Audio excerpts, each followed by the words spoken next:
मैंने आज एक आयत आपके सामने पढ़ी है, तवज्जो चाहता हूं। उन हालात में मैं आपके सामने आयत पढ़ रहा हूं जब दुनिया हमारा तमाशा देखने के लिए तैयार खड़ी है। जब कभी गज्जा के, फिलिस्तीन के निहत्थे बच्चों पर बमबारी होती है, मिसाइल से मार मार करके उनको टुकड़े किया जाता है, तो ये दुगली मियार रखने वाली दुनिया हंसती है और तमाशा देखती हुई कहती है अच्छा हो रहा है इनके साथ। इनके पास वो कठोर दिल है जो इंसानियत के लिए है ही नहीं। ये वो जालिम लोग हैं जो बच्चों की मौत पर भी तालियां बजाते हैं और तमाशा देखते हैं और ये कहते हैं अनकरीब ये मिट जाएंगे। एक बात मैं आपको बता रहा हूं, मजाक उड़ाने वाले दज्जाली मीडिया वो यहां तक भी कहते हैं कि 57 मुल्क इस्लामी हैं पूरी दुनिया में और ये सब मिलकर के इन मुसलमानों का कुछ नहीं कर पा रहे हैं और इनको रोजाना मारा जाता है, काटा जाता है, पीटा जाता है और सिवाय आवाज उठाने के और कोई कुछ नहीं करता। ये सब तमाशे देख रहे हैं। मेरे अजीजों, एक बात याद रखना, आज के इन हालात से सबक लेकर के जिंदगी गुजारो। हम 57 मुल्कों की हिमायत के भरोसे पर नहीं जीते, सिर्फ अल्लाह के भरोसे पर जीते हैं। कोई बादशाह हमारे लिए आवाज उठाए ना उठाए, कोई हुकूमत हमारी हिमायत में खड़ी हो ना हो, हमें इससे फर्क नहीं पड़ता। हर जमाने में हुसैनी तादाद में कम होते हैं, लेकिन ये तारीख लिख करके जाते हैं इस्लाम जिंदा होता है हर करबला के बाद। इस्लाम जिंदा होता है हर करबला के बाद। ये सब चीजें पूरा बयान होने तक आप ये पैसों के इधर उधर आप नातखानों के साथ किया करें। तवज्जो से सुने, नबी करीम सल्लल्लाहु तआला अलैहि वसल्लम की उस अजीम उम्मत को आज तख्ते मश्क बनाया गया है। यह हम सबका इम्तिहान चल रहा है, यह हम सबका इम्तिहान चल रहा है। हम छोटी छोटी चीजों पर सब्र नहीं कर पाते। हो सकता है मेरी तकरीरों से आपको असर ना हो सकता है किसी मुकर्रिर की और किसी के वाज़ो नसीहत से आपको असर ना हो रहा हो, लेकिन उन निहत्थे बच्चों की और उन मजलूम फिलिस्तीनियों की उस चीख और पुकार को देख करके तो समझ जाओ कि उनका ईमान कितना मजबूत है, कितना मजबूत है। वक्त के सुपर पावर ताकतें उन निहत्थे बच्चों के सामने खड़ी हैं। दुनिया की सारी बड़ी मशीनें लेकर, सारी टेक्नोलॉजी लेकर और मुकाबला करने वाले कंकरों और पत्थरों के साथ खड़े हैं।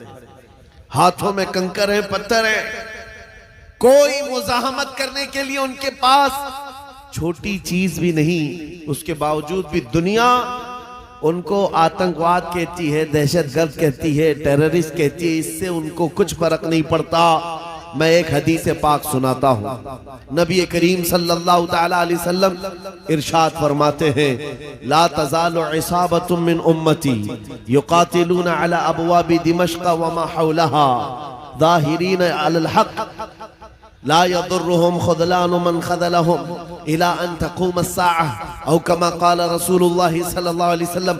मेरे आका फरमाते हैं, क़यामत तक मेरी उम्मत में से एक जमात ऐसी होगी जो दिमश्क के दरवाजों पर और बैतुल मुक़द्दस के आसपास लड़ती रहेगी, हक के लिए लड़ती रहेगी। किसी के बुरा चाहने से उनका कुछ बुरा ना होगा। कयामत आने तक वो हक के लिए लड़ते रहेंगे। मेरे आका सल्लल्लाहु अलैहि वसल्लम ने फरमाया, कयामत तक वो हक के लिए लड़ते रहेंगे, किसी के बुरा चाहने से उनका कुछ नहीं होगा। अब मैं यहाँ बात पूछता हूँ, बुरा चाहने से कुछ नहीं होगा, ये हदीस में कहा जा रहा है, जबकि जाहिर में हम देख रहे हैं उनकी तो इमारतें टूटकर खत्म हो गई, उनके बच्चों के टुकड़े हो गए, उनके यहाँ एक एक कब्र में 80-80 मैयतों को रखा गया। और हदीस में कहा जा रहा है उनका बुरा चाहने वाले लोगों से, उनका बुरा चाहने से उनका कुछ नहीं होगा। अरे बहुत कुछ हो गया, उनके अस्पताल टूट गए, उनके घर बर्बाद हो गए, उनकी जमीनें तबाह हैं, उनके घर बार सब खत्म है। फिर हदीस में ये जो कहा जा रहा है उनका कुछ बुरा नहीं होगा। मतलब ये है मेरे अजीजों, मेरे आका का फरमान है, दुनिया के बुरा चाहने से उनका कुछ नहीं होगा। मतलब घर टूट जाएं, बच्चे खत्म हो जाएं अलग है, रिश्ते टूट जाएं अलग है, लेकिन पूरी दुनिया एक तरफ हो जाए, उनके ईमान का कुछ भी बुरा नहीं हो सकता। और अगर ईमान महफूज है तो दुनिया की सबसे बड़ी दौलत मौजूद है।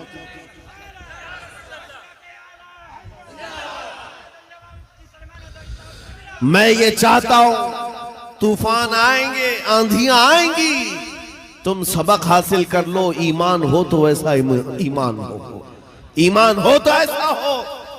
अरे मियाँ, उनके ऊपर से मिसाइलें गुजर रही हैं और वो सूखी रोटी खाने में मसरूफ है। उनके यहाँ बच्चों में 6 साल की बच्चियों में ये जज्बा माँ बाप ने पिलाया है। छोटी सी लड़कियां मेहंदी के कौन से अपना नाम लिख रही हैं। किसी न्यूज रिपोर्टर ने पूछा कि जंग के हालात में तुम अपना नाम हथेली पे क्यों लिख रही हो। 5 साल की 6 साल की लड़कियां वो कहती हैं पता नहीं रात को सोएंगे कब कोई मिसाइल गिर जाए, कब कब बम गिर जाए और हमारे टुकड़े हो जाएं। अगर हाथ मौजूद रहा तो हमारे माँ बाप नाम देखकर हमको पहचान सकते हैं। अल्लाह अकबर। ये जज्बा है शहादत, ये जज्बा है शहादत सिर्फ ईमान वालों के अंदर आता है, सिर्फ ईमान वालों के पास होता है। आज एक लाठी डंडे पर भाग जाने वाली कौम और मुंतशिर हो जाने वाली कौम, इसको तो फिर आजमाया जाएगा। ये छोटे छोटे कीड़े निकलेंगे और डराते रहेंगे, गीदड़ भपकियां। इसीलिए मेरे अजीजों, हिंदुस्तान के चप्पे चप्पे में मैं घूम करके सिर्फ इतना पैगाम देना चाहता हूं, नौजवानों बेदार हो जाओ, खड़े हो जाओ। आज के जमाने में तुम्हारा इम्तिहान आ चुका है। कभी तुमको हुस्न दिखाकर, कभी तुमको दौलत दिखाकर, कभी तुमको टेलीविजन के पर्दों पर नाचने वाली गंदी सूरतें दिखाकर तुम्हारे अखलाक, तुम्हारे ईमान को खरीदने के लिए दज्जाली ताकतें मैदान में उतर चुकी हैं। जब इस तरह की दावतें तुम्हारे पास आ जाएं, ठोकर मार देना और उसके बाद फिर दुनिया को ये ऐलान करके कहना मुझे दौलत से कोई सरोकार नहीं, मुझे हुस्न शबाब से कोई सरोकार नहीं, मुझे तुम्हारे दिए हुए सिक्के और टुकड़ों से कोई सरोकार नहीं। अपना सब कुछ गुंबद खजरा कल भी था और आज भी है। मेरे नबी से मेरा रिश्ता कल भी था और ये ईमान हो जाए नौजवानों का। मेरे नबी से मेरा रिश्ता कल भी था और आज भी है। बस ये जज्बा बेदार कर लो। चाहे जैसे भी सैलाब आए, जैसी भी तूफान आए, जैसी भी आंधियां आए, आकर चली जाएंगी, तुम्हारा पत्ता तक नहीं उखाड़ सकेंगे। इसलिए कि ये वो इस्लाम है। 1400 सालों से इस पर कितनी मर्तबा तूफान आए, कितनी मर्तबा ऐसे ऐसे जालिम आकर के इसके पत्ते नोचने की कोशिश करते रहे, लेकिन इस्लाम फल रहा है, फूल रहा है, आज भी है। और आपको मैं बताऊं, वो यूरोप जो इस्लाम की दुश्मनी में सबसे आगे है, लेकिन पूरी दुनिया की आज इनका डेटा निकाले तो पता चलेगा सबसे ज्यादा यूरोप में फैलने वाला कोई दीन है तो वो दीन इस्लाम। तुम जितना ही दबाओगे उतना ही ये उभरेगा। इस्लाम की फितरत में कुदरत ने वो लचक दी है, जितना ही दबाओगे उतना ही वो उभरेगा।